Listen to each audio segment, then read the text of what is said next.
శ్రీమాత్రే నమ. జై గురు దత్తాత్రేయ నమ. ప్రేక్షక దేవుళ్లకు నమస్కారం.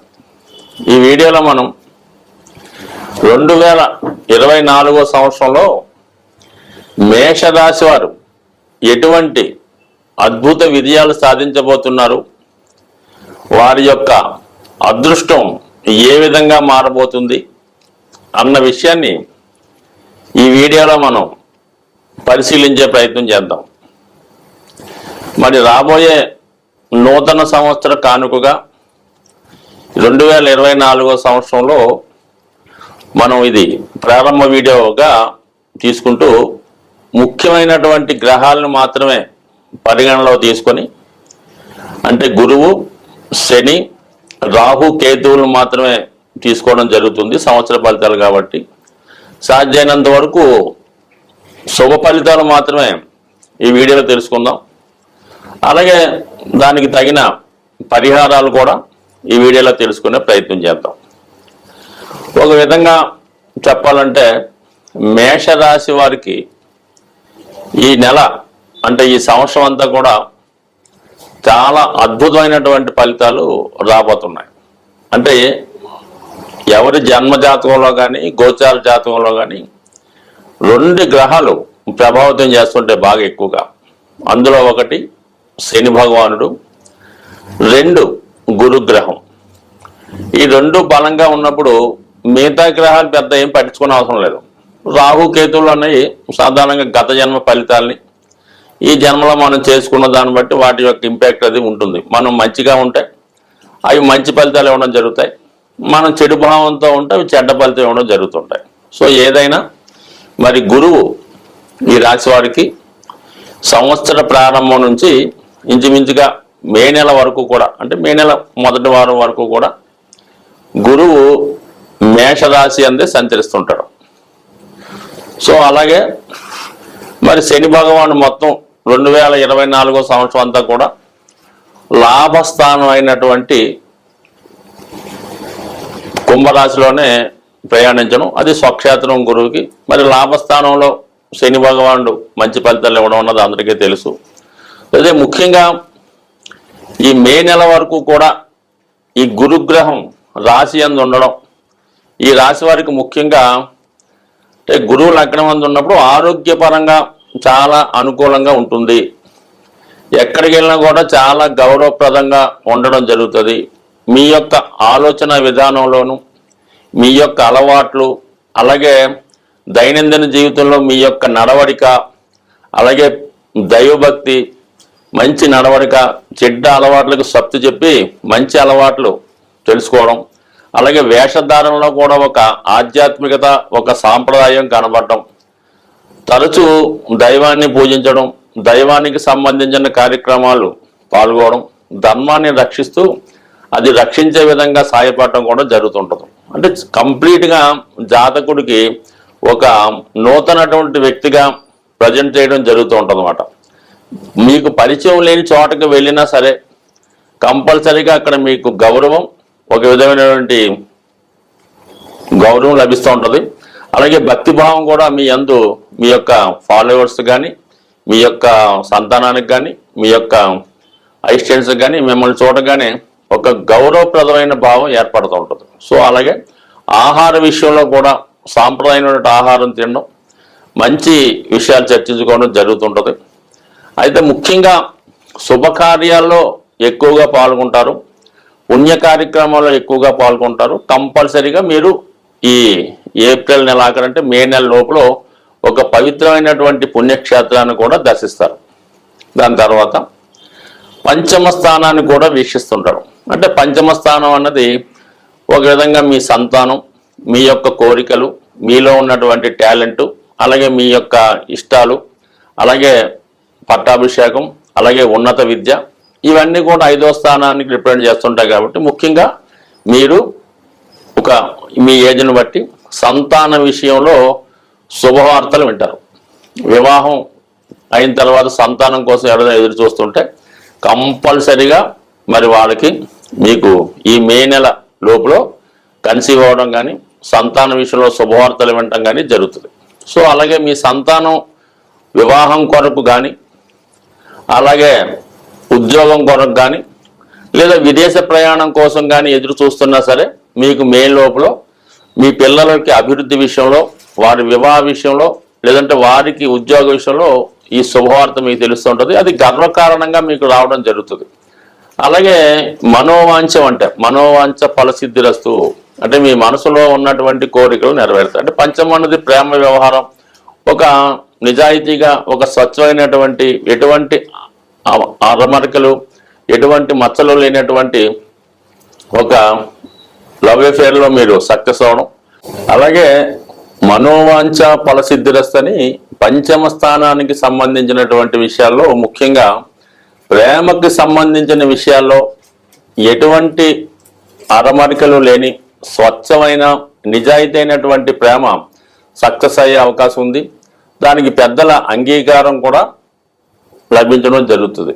అలాగే మీ యొక్క టాలెంట్కి తగిన గుర్తింపు, అంటే మీరు ఏ రంగంలో అయితే ఉండనివ్వండి, మీ యొక్క కృషికి, మీ యొక్క టాలెంట్కి తగిన గుర్తింపు, అలాగే మీరు స్వతహాగా ఉద్యోగ ప్రయత్నాలు చేస్తుంటే మంచి ఉద్యోగంలోకి మారడం కూడా జరుగుతుంది.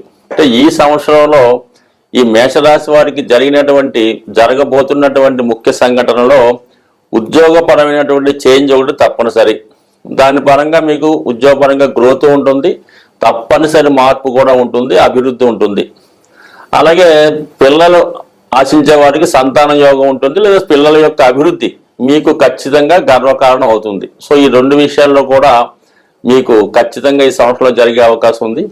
ఇక గురువు యొక్క నవమ దృష్టి అంటే 9వ దృష్టి ధనుసు రాశి మీద, అంటే మీకు 9వ భావం మీద పడుతూ ఉంది. సో అది దూర ప్రాంతంలో ఉన్నటువంటి పుణ్యక్షేత్రాలు దర్శించే యోగం, అది జాతకంలో అది ఆశించే వారికి, వయసులో కొంత పెద్దవారికి దూర ప్రాంతంలో ఉన్నటువంటి పుణ్యక్షేత్రాలు దర్శించే యోగం, అలాగే దూర ప్రాంతంలో ఉన్నటువంటి మీ సంతానం దగ్గరికి వెళ్ళే యోగం కూడా ఉంటుంది. అంటే ఈ విదేశంలో కానీ ఎక్కడున్నా సరే ఒక లాంగ్ జర్నీ చేసి మీ పిల్లల్ని కలుసుకోవడం జరుగుతుంటుంది. సో అదే సేమ్ టైము మీ తల్లిదండ్రులు ఎవరన్నా ఉంటే వాళ్ళ పిల్లల్ని కలుసుకోవడం, పిల్లలు దూరంగా ఉంటే ఆ పిల్లలే వచ్చి తల్లిదండ్రులను కలుసుకోవడం జరుగుతూ ఉంటుంది. అలాగే ఆధ్యాత్మిక సంబంధించిన కార్యక్రమాల్లోనూ, దైవానికి పూజలు సంబంధించిన కార్యక్రమాలు, వివాహ సంబంధించిన కార్యక్రమాల్లో కూడా పాల్గొనడం జరుగుతుంటుంది. ఎక్కువగా పుణ్య కార్యక్రమాలకి, చదువుల కొరకు ఎక్కువ డొనేషన్ చేస్తూ ఉంటారు. అంటే సాధారణంగా ఏంటంటే ఈ మేషరాశి వారికి ధనం అనుకూలంగా వచ్చిన, ఏదైనా శుభవార్త కలిగిన ఏదో ఒక టెంపుల్లో డొనేషన్ చేయడం కానీ, లేదంటే అన్నదానం చేసే కార్యక్రమాల్లో అన్నదానం చేయించడం కానీ, వాళ్ళకి ఎక్కువగా దానం చేస్తూ ఉంటారు. వాళ్ళకి ఒక విధంగా చెప్పాలంటే ఎంత చేస్తారో వాళ్ళకే తెలియదు. అయితే వీళ్ళ దానం చేస్తున్నట్టు కూడా ఎవరికి కూడా తెలియదు. చూసిన వారికి చాలా జాగ్రత్తగా ఉన్నట్టే కనబడుతుంటారు. కాబట్టి పేరు ప్రతిష్టల కోసం, పుణ్య కార్యక్రమాల కోసం, సంతానం కోసం ఎక్కువగా మేషరాశి వారు ధనాన్ని వెచ్చించడం జరుగుతూ ఉంటుంది. అలాగే ఎక్కువ దూర ప్రాంత ప్రయాణాలకి కూడా ఎక్కువ ఇచ్చేస్తుంటారు. మొత్తం మీద ఈ సమయంలో మరి దూర ప్రాంతంలో ఉన్నటువంటి పిల్లలు తల్లిదండ్రులను కలుసుకోవడం, తల్లిదండ్రులు పిల్లల్ని కలుసుకోవడం, పుణ్యక్షేత్రాలు దర్శించడం, అలాగే వివాహానికి సంబంధించినటువంటి ఏమైనా వివాహం జరిపించడం కానీ, అది పిల్లలకు కానీ మనవలకు కానీ మొత్తం మీద ఎక్కువ శుభకార్యాలు కూడా జరుగుతారు. అంటే అత్యంతంగా గురు రాశిలో లగ్నంలో ఉండడం వల్ల ఈ మేషరాశి, మేష లగ్నం వారికి చాలా శుభవార్తలు, శుభకార్యాలు కూడా జరుగుతూ ఉంటాయి. సో అదే ఏప్రిల్ నెలాఖరు వరకు, ఇంచుమించుగా మే మొదటి వారం వరకు కూడా మేషరాశిలో ఉన్నటువంటి గురు భగవానుడు వృషభ రాశిలోకి మారడం జరుగుతుంది. అంటే వృషభ రాశి అన్నది ఏంటంటే సహజంగా అది ధనస్థానం. మేషరాశి వారికి కుటుంబ స్థానం ప్లస్ ధనస్థానం. కాబట్టి ప్రభుత్వ రంగ సంస్థల్లో, బ్యాంకింగ్ రంగాల్లో పనిచేస్తున్న వారికి తగినటువంటి ప్రోత్సాహం, తగినటువంటి అభివృద్ధి, అలాగే వృత్తిలో ప్రమోషన్, అలాగే లేదంటే బ్యాంకింగ్ రంగంలో కానీ, అలాగే విద్యా సంస్థల్లో కానీ మరి కొత్త ఉద్యోగాన్ని ఆశించే వారికి మే తర్వాత అనుకూలించే అవకాశం ఉంది. అలాగే మే తర్వాత ఈ మేషరాశి వారు ఒక స్థిరాస్తిని కొనబోతున్నారు.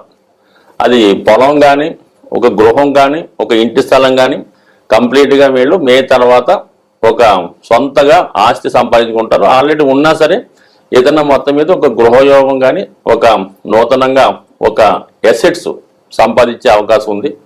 సో అలాగే కుటుంబ విషయాల్లో కొంత శ్రద్ధ తీసుకొని కుటుంబ సభ్యుల యొక్క సమస్యలను కూడా పరిష్కరిస్తుంటారు. కుటుంబంలో వారికి కూడా తగు విధంగా సౌకర్యాలు కూడా కల్పించే సూచనలు ఉంటాయి. ముఖ్యంగా రుణాల నుంచి విముక్తి కలిగించే అవకాశం ఉంది. ఏదన్నా మీకు రుణాలు లాంటివి ఏమైనా ఉంటే అవి ఈ సమయంలో మీరు దాన్ని కంప్లీట్గా వైండప్ చేయడం జరుగుతుంటుంది, దాన్ని పూర్తిగా తీర్చివేయడం జరుగుతుంటుంది.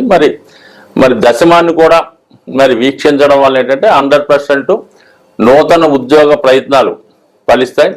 గతంలో కన్నా మంచి ఉద్యోగంలోకి ఈ రాశి వారు చేరే అవకాశం ఉంటుంది. ఓవరాల్గా మొత్తం మీద ఈ రాశి వారికి అన్ని రకాల సౌకర్యాలు గురుగ్రహ ప్రభావంతో ఏప్రిల్ దాకా ఒక విధంగా, మే నుంచి మరో విధంగా శుభకరంగా ఆర్థికపరంగా అనుకూలంగా ఉండే అవకాశం ఉంది. అలాగే ఆకస్మిక ధనలాభం, చాలా కాలంగా మీరు ఎవరికన్నా రుణాలు ఇచ్చుంటే అవి తిరిగి రావడం, అలాగే చిట్ ఫండ్స్ ద్వారా కానీ ఇన్సూరెన్స్ ద్వారా ధనాన్ని రావడం, అంటే అష్టమాన్ని కూడా వీక్షిస్తాడు కాబట్టి ఆకస్మిక ధనలాభం కలిగే అవకాశం ఉన్నది. అయితే గురువు సంతాన కారకుడు కాబట్టి పిల్లలకు కూడా సడన్గా ఉద్యోగం, పెద్దగా మంచి ఉద్యోగం రావడం వల్ల కానీ, విదేశీ అవకాశం రావడం వల్ల కానీ వాళ్ళకి అధిక మొత్తంలో ధనాదాయం కలగడం కూడా, అంటే కుటుంబం యొక్క ప్రతిష్ట పెరుగుతుంది, కుటుంబ ఆదాయం పెరుగుతుంది. ఇన్ని రకాలుగా మీకు మరి ఈ సంవత్సరంలో 2024 సంవత్సరంలో గురుగ్రహ ప్రభావం అద్భుతంగా ఉంది. అయితే గురుగ్రహ ప్రభావానికి శని ప్రభావం కూడా తోడవుతున్నాడు. 11వ స్థానంలో ఉన్నటువంటి శని పబ్లిక్లో మీ యొక్క రెస్పాన్స్ పెరుగుతూ ఉంటుంది. అలాగే మీరు రాజకీయ రంగంలో ఉన్న, అలాగే రియల్ ఎస్టేట్ రంగంలో ఉన్న కంపల్సరీగా శని యొక్క ప్రోద్బలంతో నూతన కస్టమర్స్ ఏర్పడడం, జనాల నుంచి పబ్లిక్ నుంచి ఎక్కువ సపోర్ట్ రావడం, మీరు చేపట్టే కార్యక్రమాలకి మంచి ప్రోత్సాహం రావడం, జనాకర్షణ ఇవన్నీ కూడా 100% జరిగే అవకాశం ఉంది. కాబట్టి ఏదైనా ఈ రాశి వారు అటు రాజకీయ రంగంలో ఉన్న, అలాగే రియల్ ఎస్టేట్ రంగంలో ఉన్న, లేదా టెక్నికల్గా మామూలుగా ఉన్నా సరే కంప్లీట్గా అది ఈ సంవత్సరం మీకు మీ తర్వాత తరానికి కూడా అన్ని శుభకార్యాలు శుభంగా జరిగే అవకాశాలు ఉన్నాయి. స్వస్తి.